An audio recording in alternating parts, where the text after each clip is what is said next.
வணக்கம் நண்பர்களே, வாங்க இன்னைக்கு நம்ம வீடியோல பாவக்காய் வறுவல் எப்படி செய்யறதுன்னு பார்க்கலாம். அதுக்கு நான் 4 பாவக்காய் எடுத்திருக்கேன். அந்த பாவக்காவை இந்த மாதிரி ரவுண்டா கட் பண்ணி அதுல நடுவுல ஒரு ஸ்லைஸ் போட்டிருக்கேன். இந்த மாதிரி கட் பண்ணிக்கோங்க, இல்லை உங்க விருப்பத்துக்கு ஏற்ற மாதிரி கூட நீங்க நறுக்கி வச்சுக்கலாம். வாங்க இப்போ என்ன பண்றதுன்னு பார்க்கலாம். பாவக்காய் ஃப்ரைக்கு ஒரு பெரிய வெங்காயத்தை பொடியா நறுக்கிக்கோங்க. ஒரு 3 பல் பூண்டு தட்டி போட்டுக்கோங்க. பிறகு ஒரு 2 டேபிள் ஸ்பூன் நல்லெண்ணெய் எடுத்துக்கோங்க. அந்த எண்ணெய் காஞ்சதும் அதுல சோம்பு கறிவேப்பிலை போட்டுக்கோங்க. அது நல்லா பொரிஞ்சதும் நாம நறுக்கி வச்ச வெங்காயத்தையும் பூண்டையும் சேர்த்துடலாம். சோம்பு நல்லா வறுபடணும். சோம்பு பொரிஞ்சதும் நாம வெங்காயமும் பூண்டையும் போட்டு நல்லா வதக்கலாம். வதக்கின பிறகு நாம நறுக்கி வச்ச பாவக்காயும் இதுல சேர்த்து நல்லா வதக்கணும். தண்ணி விட வேண்டிய அவசியம் கிடையாது. 1 ஸ்பூன் இல்லை 2 ஸ்பூன் தண்ணி மட்டும் தெளிச்சா போதும், இல்லைன்னாலும் தேவைப்படாது. இந்த வெங்காயம் நல்லா கோல்டன் கலர்ல வதங்கட்டும். வாங்க பார்க்கலாம். வெங்காயம் நல்லா வதங்கிடுச்சுங்க. இந்த மாதிரி கோல்டன் கலர்ல வெங்காயம் வதங்கணும்.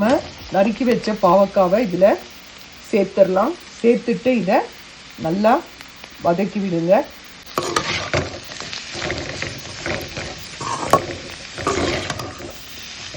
இது நல்லா கலந்து நல்லா வதங்கட்டும். மீடியம் ஃப்ளேமில் வைங்க.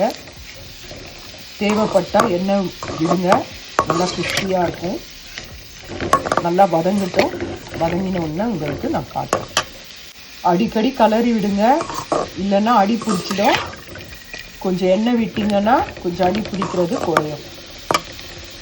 பாவக்காய் நல்லா வதங்கின பிறகு 1 ஸ்பூன் வெறும் மிளகாய்த்தூள், 1/4 ஸ்பூன் மஞ்சத்தூள், 1/2 ஸ்பூன் ஜீரகத்தூள், தேவையான அளவு உப்பு, 1/2 டீஸ்பூன் தனியாத்தூள்.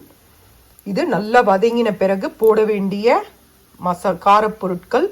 இதை நான் உங்களுக்கு இதில் காட்டியிருக்கேன். பாருங்க, பாவக்காய் எண்ணெய் விட்டுருக்கேன். இது நல்லா வதங்கணும். அதுக்கப்புறம் வாரத்துக்கு ஒரு முறை கண்டிப்பா இந்த பாவக்காவை செய்யுங்க. நம்ம குழந்தைங்கள்லேருந்து பெரியவங்க முதல் நம்ம வயிற்றில் இருக்கிற பூச்சிக்கள், வயிறு சம்பந்தப்பட்ட எல்லா வித பிரச்சனைகளுக்கும் பாவக்காய் நல்லது. சுகர் இருக்கிறவங்களும் பாவக்காய் சாப்பிட்டா ரொம்ப நல்லது. அதே சமயம் வாரத்தில் ஒரு நாள் இந்த கசப்பு பொருட்களை கண்டிப்பாக சேருங்க. அப்போதான் குழந்தைங்களுக்கும் இந்த மாதிரி ஒரு பொருள் இருக்குன்னு தெரியும். நீங்கள் சின்ன வயசுலேயே இதை குழந்தைங்களுக்கு செஞ்சு சாதத்தில் போட்டு பிசைஞ்சு வீட்டில் கொஞ்சம் 2 குழந்தைங்க அந்த மாதிரி இருந்தால் நீங்கள் இந்த அளவுக்கு செஞ்சு கூட சாதத்தை போட்டு பெரட்டி எல்லாருக்கும் ஒரு நெய் விட்டு ஒரு 2 வாய் ஊட்டி விட்டுடலாம். சாப்பாடில் சாப்பிடணுன்னு தான் கிடையாது. இதை குழந்தைங்களுக்கு சேர்த்துக்கிட்டிங்கன்னாலும் ரொம்ப நல்லது, பெரியவங்களுக்கும் நல்லது. அதனால இந்த பாவக்காவை நீங்கள் கண்டிப்பாக உங்களோட உணவில் சேர்த்துக்கோங்க. சிப்ஸ் மாதிரியும் செய்யலாம், இந்த மாதிரி பொரியல், வறுவல், கூட்டு எது வேணாலும் செய்யலாம். செஞ்சு பாருங்க. பாருங்க, நல்லா ஃப்ரை ஆயிடுச்சு. இந்த ஸ்டேஜில் உங்களுக்கு காட்டின எல்லா மசாலா பொருட்களையும் நீங்கள் இதில் சேர்த்துக்கோங்க. எல்லா மசாலா பொருட்களையும் சேர்த்தாச்சு. இது நல்லா கலரி கொடுத்துட்டு நல்லா சிம்மில் வச்சுடுங்க. ஒரு 5 நிமிஷத்துக்கு ஒரு வாட்டி இதை கலரி கொடுத்துக்கிட்டே இருங்க. நல்லா கிறிஸ்பியாக வரும். ஒரு 5 நிமிஷம் கழித்து உப்பு டேஸ்ட்டு பார்த்துக்கோங்க. நான் உங்களுக்கு பிறகு காட்டுறேன். இன்னும் கடைசியாக ஒரு பொருள் ஆட் பண்ணணும், உங்களுக்கு நான் இது அப்புறம் காட்டுறேன். நல்லா ஃப்ரை ஆகிடுச்சிங்க. இந்த ஸ்டேஜில் 1/2 ஸ்பூன் அரிசி மாவு போட்டு ஒரு 5 நிமிஷம் நல்லா கலரி கொடுங்க. பாவக்காய் நல்லா ஃப்ரை ஆகிடுச்சு பாருங்கள், சூப்பராக ஆகிடுச்சு. இப்போ இதை அரிசி மாவு போட்டு இதை நல்லா ஒரு 5 நிமிஷம் நல்லா கலந்து கொடுங்க. 5 to 10 மினிட்ஸ் அடுப்பில் இருக்கட்டும். நல்லா சூப்பராக கிறிஸ்பியான பாவக்காய் ஃப்ரை ரெடி. நாம் கசப்பே இருக்காது, செஞ்சு பாருங்கள். இது சுட சுட சாதத்தில் போட்டு பிசைஞ்சு சாப்பிட்டிங்களன்னா ரொம்ப நல்லாயிருக்கும்.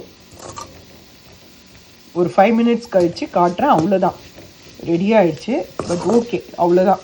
இவ்வளோதாங்க பாவக்காய் ஃப்ரை. செஞ்சு பாருங்கள், எவ்வளோ நல்லா இருக்குது பாருங்கள்.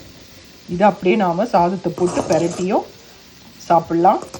உங்களுக்கு விருப்பம் இருந்தால் நெய் விட்டும் சாப்பிடலாம். பாருங்க, பாவக்காய் ஃப்ரை ரெடி. இதை சூடான சாதத்தில் போட்டு பிசைஞ்சு சாப்பிடுங்க, ரொம்ப நல்லாயிருக்கும். சுட சுட இந்த சாதத்தில் போட்டு பிசைஞ்சு சாப்பிட்டு பாருங்கள், ரொம்ப நல்லாயிருக்கும்.